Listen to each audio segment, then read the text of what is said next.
the Tamil Nadu Finance Minister, like we told you, when he was presenting the budget, countered the centre, saying that even if the union government does not release funds to the state of Tamil Nadu, the state government has compensated that amount by including the payment of salaries to teachers. So the welfare of students will not be affected in any way. He also went on to say that even if the state loses 2,000 crore rupees, it will not compromise when it comes to the two-language policy. The face-off is escalating. It saw a dramatic escalation yesterday when the Stalin government, in a symbolic gesture, one that has been criticized, dropped the rupee symbol and brought in the symbol there written in Tamil instead of the original Devanagari script. And now a lot of back and forth going on in the assembly. Dharani is also taking us through the latest details. Dharani,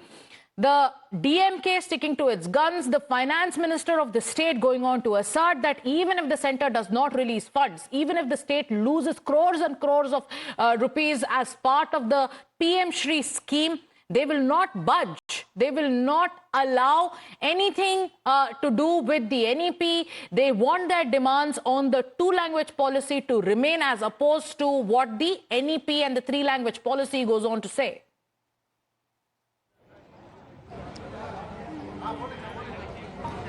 Well, today is the budget session in Tamil Nadu Assembly, and while speaking, Tamil Nadu's Finance Minister Thangam Thennarasu reiterated that the DMK government will not implement the national education policy, which includes a three-language formula.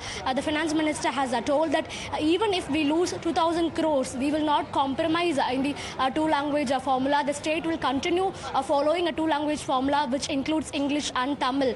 And he's also going on to tell that, even if the union government doesn't release a rightful share of funds under the Samagra Shiksha Abhiyan scheme, the state government will compensate for the same from its own funds. The state government will not compromise on its ideologies. They will compensate for the lost funds from the union government through their own funds, is what the finance minister has told. So definitely a very strong message from the finance minister in the assembly house today.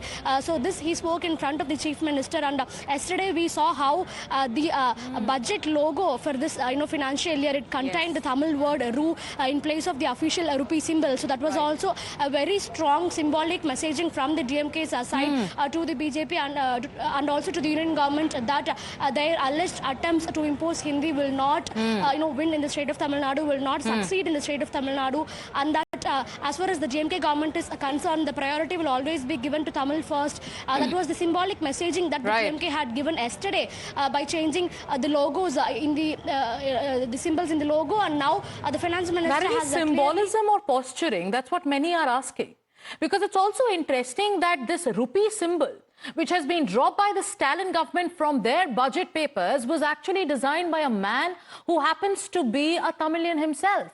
D. Uday Kumar, the son of DMK leader N. Dharmalingam, is also joining us as we speak to him about the latest controversy. Many thanks for joining us here on Times Now. You have designed the rupee symbol. It is really from Devanagari or Hindi script. Could you tell us more about it?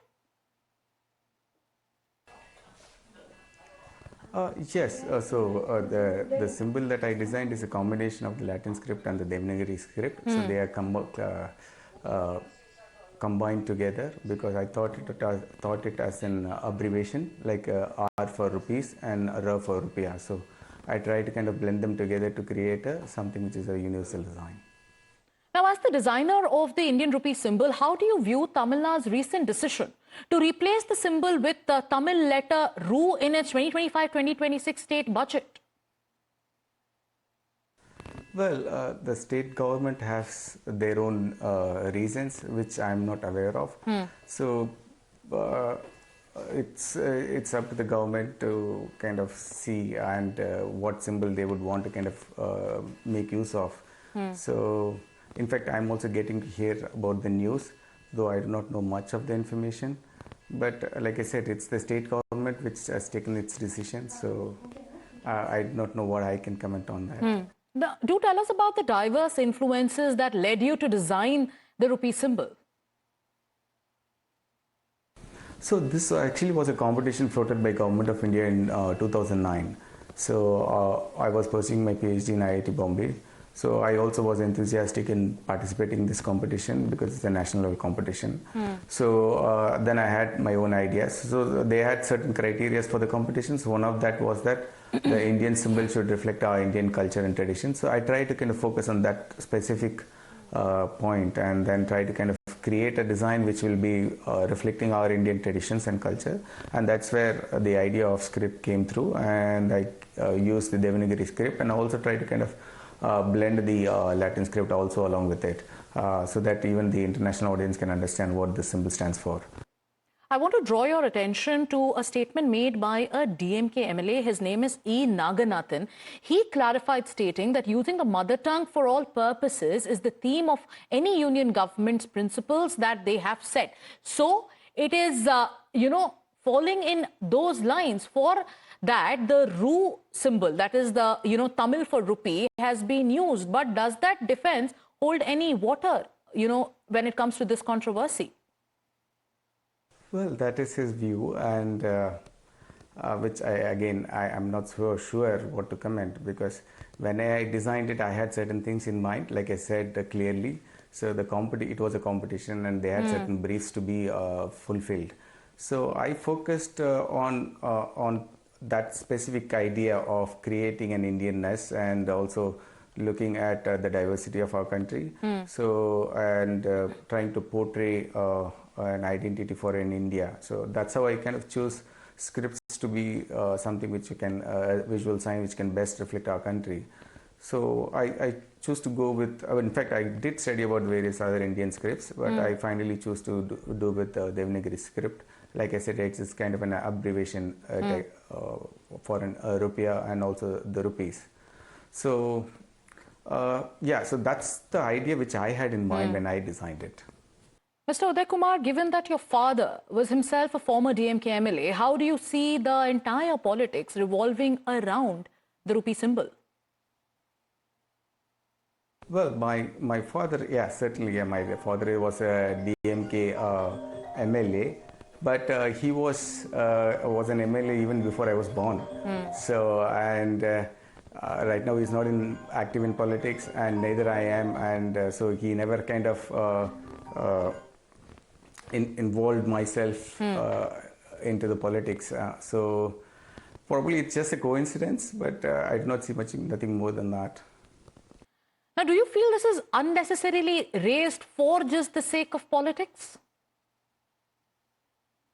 Well, which I am not so sure, because again, like I said, it's a state government which thought they need to change, and they took a decision.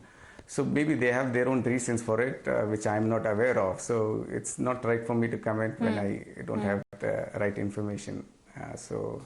I understand that you don't want to talk about the politics of it, but I must ask you, when you designed the rupee symbol, or even after that, did anyone from the DMK object back then?